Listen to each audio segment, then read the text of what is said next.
जय श्री हरि। तो आइए सुनते हैं भागवत पुराण के अनुसार माता तुलसी की संपूर्ण कथा। तुलसी से जुड़ी एक कथा बहुत प्रचलित है। श्रीमद् देवी भागवत पुराण में इनके अवतरण की दिव्य लीला कथा भी बताई गई है। एक बार शिव ने अपने तेज को समुद्र में फेंक दिया था। उससे एक महातेजस्वी बालक ने जन्म लिया। यह बालक आगे चलकर जालंधर के नाम से पराक्रमी दैत्य राजा बना।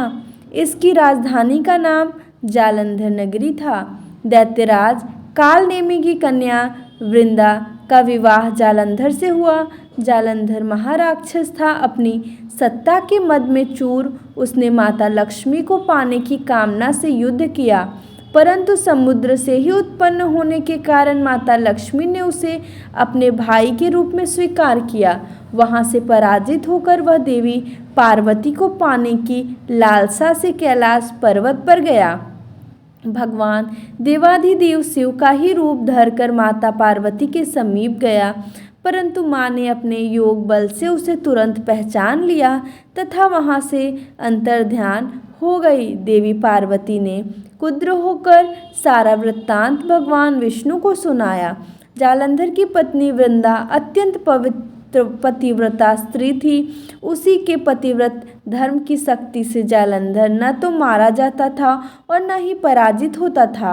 इसलिए जालंधर का नाश करने के लिए वृंदा के पतिव्रत धर्म को भंग करना बहुत जरूरी था।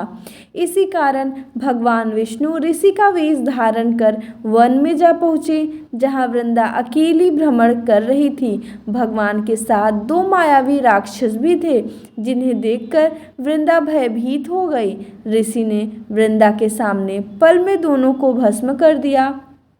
उनकी शक्ति देखकर वृंदा ने कैलाश पर्वत पर महादेव के साथ युद्ध कर रहे अपने पति जालंधर के बारे में पूछा। ऋषि ने अपने माया जाल से दो वानर प्रकट किए। एक वानर के हाथ में जालंधर का सिर था तथा दूसरे के हाथ में धड़।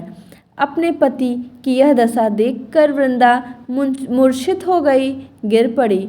होश में आने पर उन्होंने ऋषि रूपी भगवान से विनती की कि वह उसके पति को जीवित करें। भगवान ने अपनी माया से पुनः जालंधर का सिर धड़ से जोड़ दिया, परंतु स्वयं भी वह उसी शरीर में प्रवेश कर गए।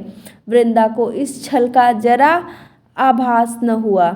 जालंधर बने भगवान के साथ वृंदा पतिव्रता का व्यवहार करने लगी, जिससे उसका सतीत्व भंग हो गया।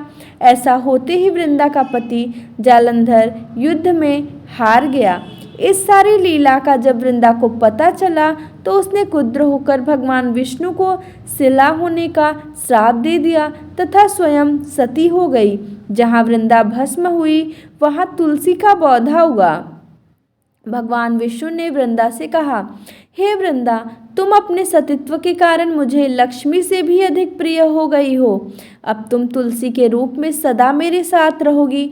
जो मनुष्य भी मेरे शालिग्राम रूप के साथ तुलसी का विवाह करेगा, उसे इस लोक और परलोक में विपुल यश प्राप्त होगा।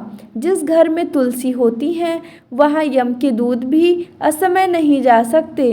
गंगा व नर्मदा के जल में स्नान तथा तुलसी का पूजन बराबर माना जाता है।